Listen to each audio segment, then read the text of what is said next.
everybody, Matt here on the planet, and I've just run the Valencia Marathon 2024. How cool is that? If you check me out on the Valencia Marathon app, you tracked me on the day, you've been watching the channel, you've watched the latest race video, then you know it didn't go to plan. So today's video is a quick review, how the planning went, how the race went, what would I change for next time, if anything. With a cup of coffee, of course. But wasn't that a fantastic race? So very briefly, I'll go through my training. I've done a previous video of my training, so they are there on the channel if you want to go and take a look at them. But let's just touch on that. The training block I did running into Valencia 2024 was a 7-month block. Now that wasn't 7 months pure training, that was 7 months including a few races. So the start of the training block was the 26th of April. It ran through May, June, July, August, September, October, November, with the race on the 1st of December. Within that time, we had gated 10k in May, we had the Great North 10k in July, we had the Great North run in September that I didn't run at any challenging pace, and we had the Manchester Half Marathon in October. So still a few little races there. And the Manchester Marathon, although I was aiming for 1 hour 30 and I got it, it was a bit of a tune-up for this Valencia Marathon. And my basic principle of training was 1 week I go to the track, I try to get my 800 times down to 3 minutes per lap, which I did that all the way through. And then a long run following that weekend of around about 32 kilometers. And then the following week I would go out and run 40 kilometers with 3 times 10k a marathon goal pace, increasing that to 3 times 13k a marathon goal pace by the end of the training block. And I feel that went very well. All the other runs through the week, through that time period, were all basically easy paced. A few runs might have picked up the pace, but generally you're looking at around about 5:30 to 6 minutes per kilometre pace for those. Whereas the marathon goal pace is 4:30 minutes per kilometre, and the track paces are 3:45-ish, 3:40 per kilometre. I'm going to do a preparation video, a video showing my preparation of the whole week running out before, because we went out to Valencia on the Tuesday before the marathon, so we were out there 6 days before the marathon. I wanted to acclimatise, so there'll be a bit more detail in that video. I wanted to acclimatise to the environment, so I was making sure even the first day we went out running, I went to the local track there. Didn't do a lot, but just when I was out in the daytime too, running in a local park, and it was up to 27 degrees sometimes, and I acclimatised myself to the environment. So when it came to race day, running in the heat wasn't a problem. A lot of people were complaining about how it felt in the heat and it affected their times. Although it did affect my times, I didn't feel the heat was the problem. So that might have actually been a disadvantage of the acclimatisation. So my training had gone very, very well. I've done a lot of work on the nutrition, been very confident, actually run a PB, I pretty much ran a PB in the marathon in training 2 weeks before the marathon. It felt very, very good, very easy. Running around about 3 hours 20 for the marathon. Basically it was a 40k run and I felt that good at the end of it, and it was just another couple of kilometres to get it finished, or a kilometre I think, because I had to do 41 on that day. I ended up just running the extra distance and it came in around about 3:20. So I couldn't fault the strategy going up to it, and I couldn't fault, I'm going to do another video of the time we spent in Valencia the week before, because we recorded every day of that. So that could be quite an interesting video for people, but there was no issues with that at all. I was able to carb load very well. I was in an apartment for the last 3 days of the trip, so from the Friday, Saturday, I could cook my own food, prepare everything perfectly. So the preparation went really, really well. Flipping over to the actual race day then. First of all, I'd like to thank everybody who supported us through the training block, the people who commented on the channel, people who come up to us and say hello, introduce themselves and at the race. It's very, very good. When I actually did the race, I did carry a camera with me, which is this new one, this little one. But it's the first time I've used it, and I lost a lot of the data, probably somewhere in the region 75% of the data on there. I lost the intro that I did on it. I then put it in my pocket for the race and only got it out at the very end because I wanted to focus on the run. I met Will, who was aiming for a 3:20. Will actually run a 3:16. Would you believe it? Fantastic, even though he struggled in the heat like a lot of everybody else did. I think he's the only person I spoke to who actually ran a PB. I know other people ran a PB, but the only person I spoke to on the day who actually ran a PB. And I asked him if I could, record him and put him on the channel. He was okay with it, but sorry, Will, for some reason the footage wouldn't come out. I've tried to recover the files from the SD card on there, but it just hasn't happened. So I did lose a lot of footage. I really wanted to capture the start of the race. I did film like the first kilometre or so through the start line, over the bridge. The reason why I wanted to get that again this time was because last year I tried to film it and I missed it. And I also lost the data again this time. So for whatever reason, I don't know if it's Valencia, the race wants me to go back and do it again. But for some reason, I seem to be losing data more than any other race on my GoPro or my new SJ cam that I'm probably never going to use much again anyway. I don't know. But it was a tough day for recording today. But fortunately, my wife was out there, and I think we produced a really good video. We got a lot of really good footage from the race that she recorded, and most of the footage you see in the previous video that we did, the race day video, is from my wife. So once again, thank you very much to my wife for putting all that together for us. So heading up at race day, looking at the data that we've got, I'm also going to do a little bit of a comparison to the previous year. I mean, shall we start off with my goals? So the goals for the goal there for the race was to run a 3:10 marathon, which has been the goal of the whole training block. If I didn't do that, my plan was to run a 3:15 and get kind of below that, somewhere below it, would get me the chance to apply for Boston, so a Boston qualifier. Failing that, my third goal, my goal C really, was to run a PB of some sort, so that'd be faster. An official PB would be faster than 3:22. And then my fourth goal was I was always going to finish that, was never going to be a goal, which I did finish.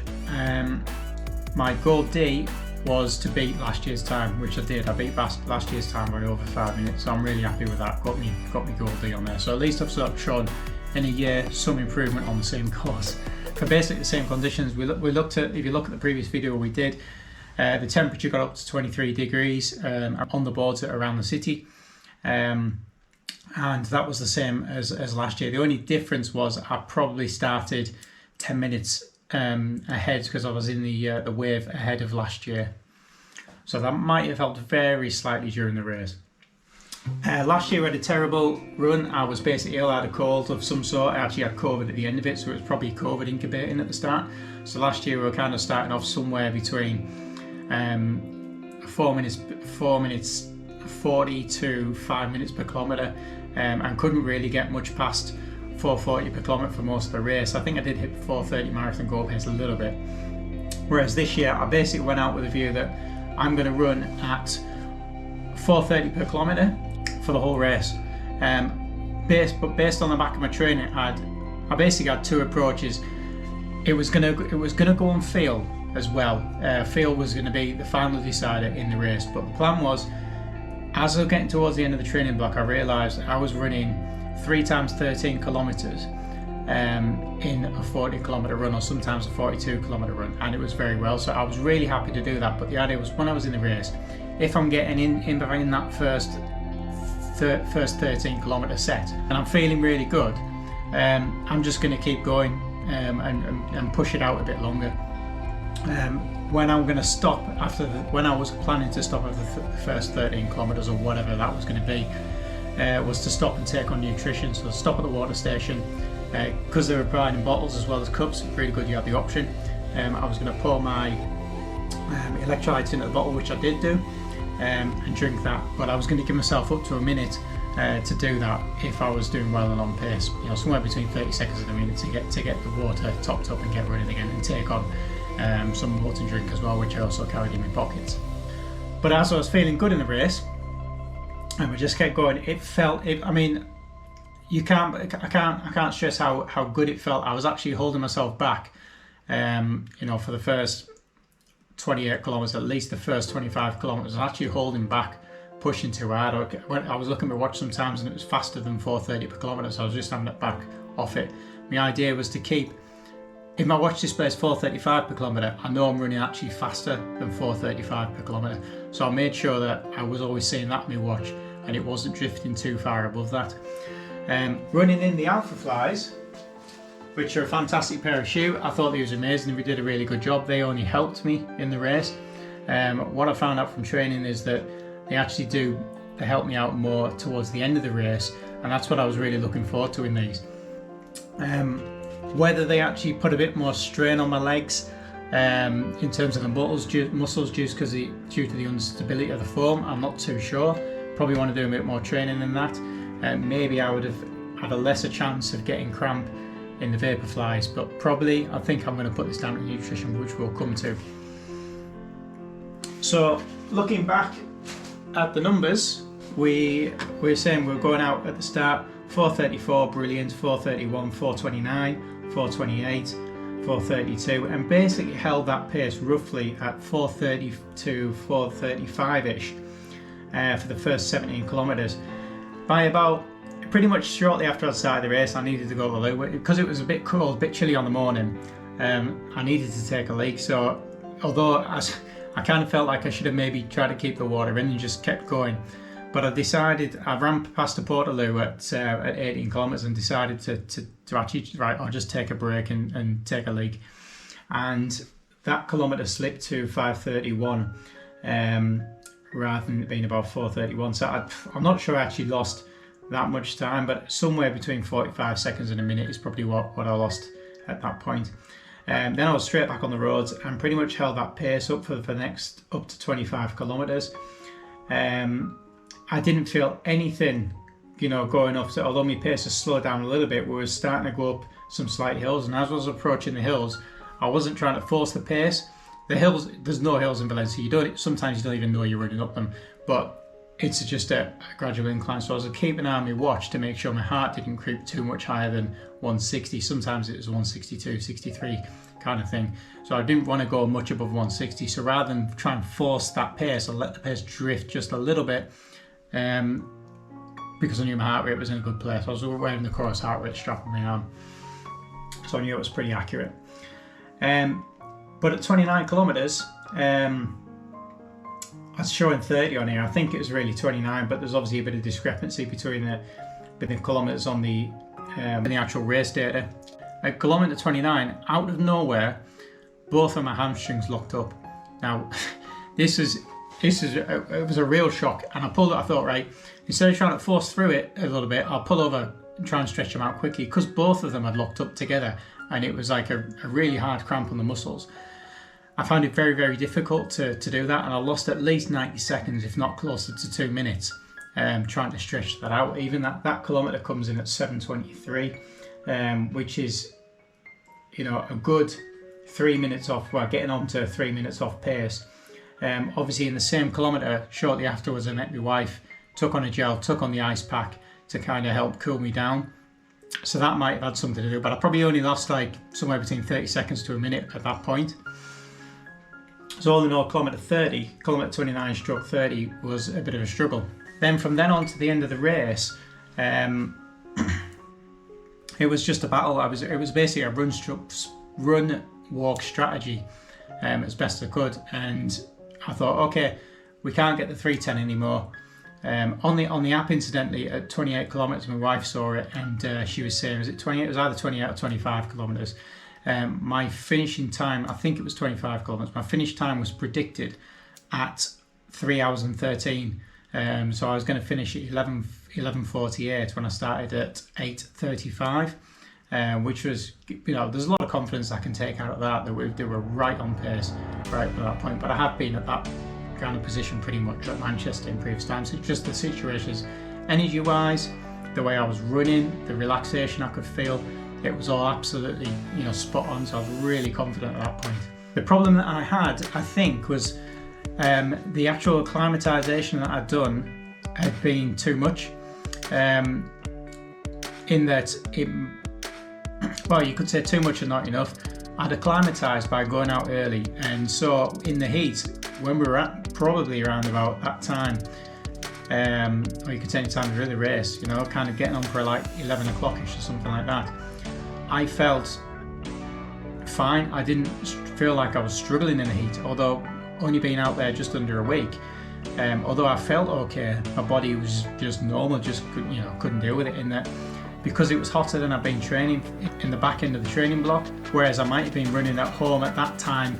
That stage, 30 kilometers in a run, might have only been about 10 to 15 degrees. It was kind of getting up to 20 degrees in Valencia, so somewhere between 5 and 10 degrees hotter.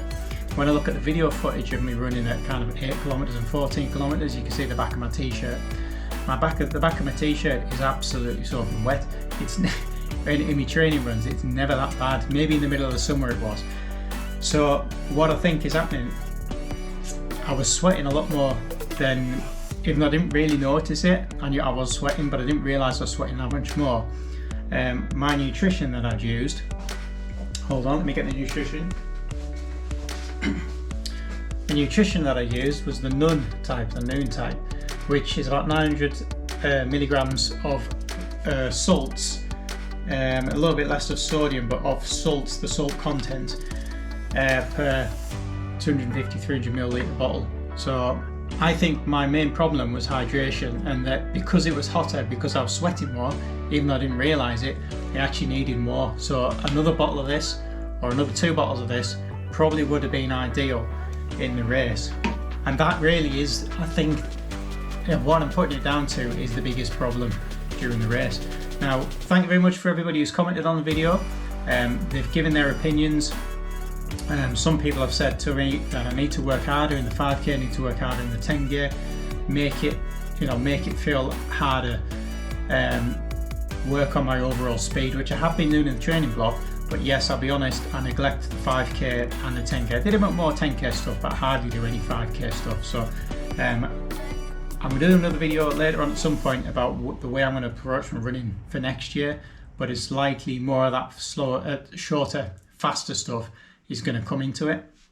I seem to be working at doing track stuff, which is like kind of less than a kilometre, although it's a 10 or 15 kilometre workout. It's not 100% consistent, at that kind of much faster pace. So I can kind of work at the very fast end, but for short distances, and then marathon goal pace for long distances. So I probably want to work a little bit more in that middle zone.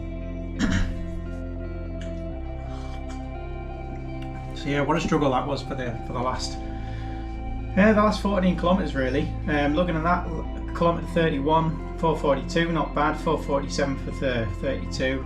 Even though I was struggling with a bit of cramp, I'd taken on a bit of nutrition, so it was quite good. But I really, at that point, I think I should have taken on another bottle full of electrolytes, or even at the next water stop. And then from there on, my pace slipped in at the 5, so 5:14, 5:15 for then up to kilometer 36. And it got kind of like gradually progressively worse into the late 5:40s, and then kilometer 42 was 6:26. So although it wasn't that bad, usually I've been able to get to kind of hold sub 5 minutes per kilometre, up to 35 kilometres, 38 kilometres, that kind of thing. So that was that was a bit of a disappointment in that respect. So 3 hours and 30 minutes, 14 seconds. Got to be proud of that. But going forward, what am I going to do for different? Well, my next marathon is in March.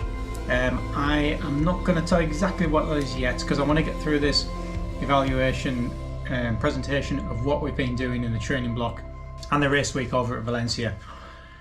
Get that out of the way first, and then before Christmas, before the end of the year, I'm going to tell you what my plans are for next year. So in short, I want to do a lot more racing, I want to do a lot more faster stuff. I want to try and find a way to bring in those 5k and 10k workouts into the training block.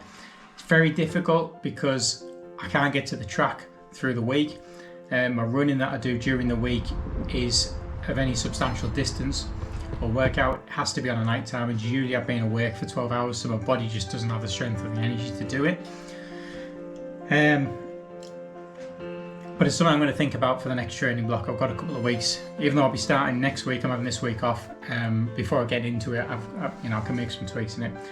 A lot of people said to me I shouldn't be doing the 40k long runs, but it's probably something that I'm going to stick with for at least the next training block running up to March. Especially when it's cold, I struggle to kind of like hold the water in. It's very rare that I'll get through a 40km run without needing at least one toilet break, especially when it's colder.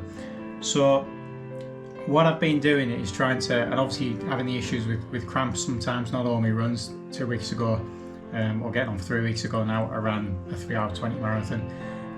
Any cramp or without any need for extra nutrition, but I've kind of like kept on the lower side of nutrition, whereas I'm probably thinking I'm now going to try and just force more nutrition into my body, try and hold more water, do extra rather than taking, say, having one of those before and then 1 or 2 during the run, or even just 2 in the run. I will have at least 3 in the run, so basically taking at least an extra 1 of these NUN tablets. Other people have told me in the comments that I've got on Strava and the comments that I've got on YouTube and social media is that people are taking on more nutrition than I do, so more electrolytes and things like that. So that's something I need to. I'm going to make that change and try and take on even more. I probably got a bit naive, being successful towards the end of my training block, thinking that was taking on enough, but I think I could probably still take on a little bit more. And okay, if in the race, if it forces another toilet break of 30 seconds to 45 seconds, even a minute possibly, that's okay, because the alternative is, I start getting cramp and it costs me another 10 minutes in the marathon race. Yeah, and that's basically it. I might try and ramp up the speed and do a bit more additional speed work, threshold work during the week if I can, or adjust the plan a little bit. I'm definitely going to do a bit more work on the nutrition. I took a lot of carbs on during the race. I'm quite happy with the amount of carbs I had, and even while I was struggling with the cramp, I felt like I had a lot of energy. In comparison to 2023, basically my pace was a bit slower overall in 2023 from the start, but where I kind of dropped off was at about 33 kilometers. You could say roughly pace wise, although I got the cramp a few kilometers before, it was about the same in this one, but I was down at 6 minutes per kilometre at 36 kilometres, whereas I didn't really drop that off until the 42 kilometres. So I was definitely able to manage the cramp better than I did last year towards the end of the race, so I'm quite happy with that. Although it was a different type of cramp that I've had before, because I've never had it come on suddenly without any pre-warning, any pre-warning fatigue or anything like that. It just locked on. It was just like I'd literally run out of electrolytes, of any ability to signal to relax the muscles. And whether I'm going to start taking even more magnesium, I don't know. I think it's probably more magnesium in the training. So I've been taking magnesium supplements for magnesium orotate basically, which is the best one for athletes and sports for the whole training block and even before. And yeah, the next races that are coming up, fortunately, are going to be, like I say, I won't tell you exactly what they are, but you're not going to have to wait too long for that.